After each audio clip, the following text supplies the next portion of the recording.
अगर इस बार तेजस्वी यादव मुख्यमंत्री बने तो ये सिर्फ एक चुनावी जीत नहीं होगी, ये एक दशक लंबी जंग की जीत होगी।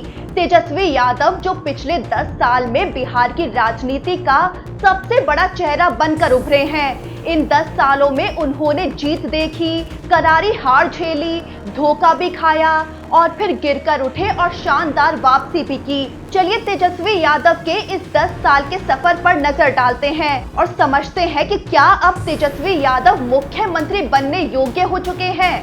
2024 का साल था, देश में मोदी लहर चल रही थी, लालू यादव की पार्टी आरजेडी लगातार कमजोर हो रही थी। इसी बीच लालू यादव ने राजनीति में अपने बेटे को उतारने का फैसला किया, यानी तेजस्वी यादव को।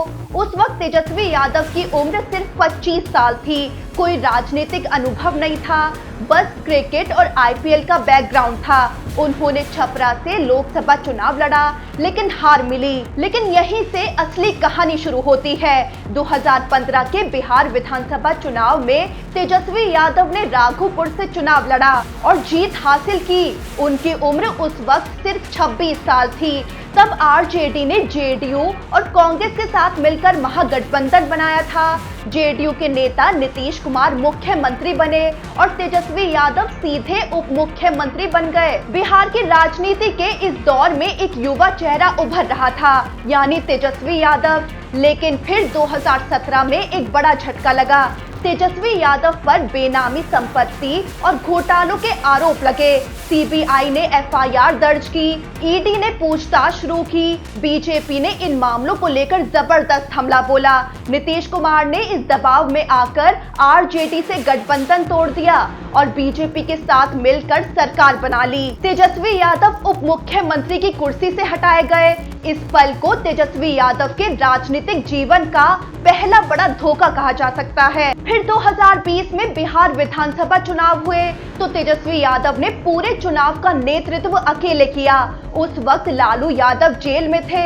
तेजस्वी यादव ने 10 लाख नौकरियां देने का वादा किया, 250 से ज्यादा चुनावी रैलियां की। पूरे चुनाव में तेजस्वी यादव की छवि एक गंभीर मेहनती नेता की बनी। नतीजा ये हुआ कि 2020 के चुनाव में आरजेडी सबसे बड़ी पार्टी बन गई। उसने 75 सीटें जीती, जबकि बीजेपी दूसरे नंबर पर रही और जेडीयू तीसरे नंबर पर पहुंच गई।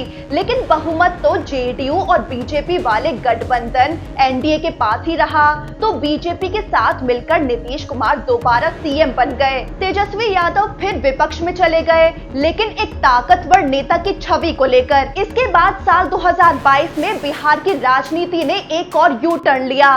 नीतीश कुमार ने बीजेपी से रिश्ता तोड़ दिया और महागठबंधन में दोबारा शामिल हो गए और तेजस्वी यादव दूसरी बार फिर से उप मुख्यमंत्री बन गए। तेजस्वी यादव ने इस बार सरकार में रहते हुए नौकरी देने के वादों पर काम शुरू किया, जाति जनगणना को लागू करवाया, मुस्लिम और पिछड़ा वर्ग को लेकर अपनी पकड़ मजबूत की। लेकिन एक बार फिर तेजस्वी यादव पर खतरा मंडराने लगा। फिर से वो ईडी के निशाने पर आ गए। 2023 में तेजस्वी यादव और उनके परिवार से ईडी की पूछताछ हुई। जमीन के बदले नौकरी घोटाले में नाम सामने आया। दिल्ली में छापेमारी हुई, मनी लॉन्ड्रिंग के आरोप लगे। लेकिन तेजस्वी यादव ने इसे राजनीतिक बदला करार दिया। उन्होंने कहा कि हम डरे नहीं हैं, हम लड़ेंगे और जनता के लिए काम करेंगे। फिर आए 2024 के लोकसभा चुनाव में तेजस्वी यादव ने बिहार में इंडिया गठबंधन का चेहरा बनकर लड़ाई लड़ी। सीट शेयरिंग में कांग्रेस, सीपीआई और आरजेडी साथ आए। बीजेपी के खिलाफ विपक्ष ने एकजुट होकर मोर्चा निकाला। मुस्लिम, यादव, दलित वोटर्स को साधने की जमकर कोशिश की गई। हालांकि बीजेपी फिर भी 12+ सीटें जीत गई, लेकिन तेजस्वी यादव की पकड़ बनी रही। अब सबकी नजरें टिक गई हैं 2025 के विधानसभा चुनाव पर, जो कुछ महीनों में होने वाले हैं। सवाल है, क्या तेजस्वी यादव 2025 में पहली बार खुद मुख्यमंत्री बन पाएंगे? आपको बता दें कि बीते 10 सालों में तेजस्वी यादव की छवि एक मजबूत चेहरे के तौर पर उभरी है।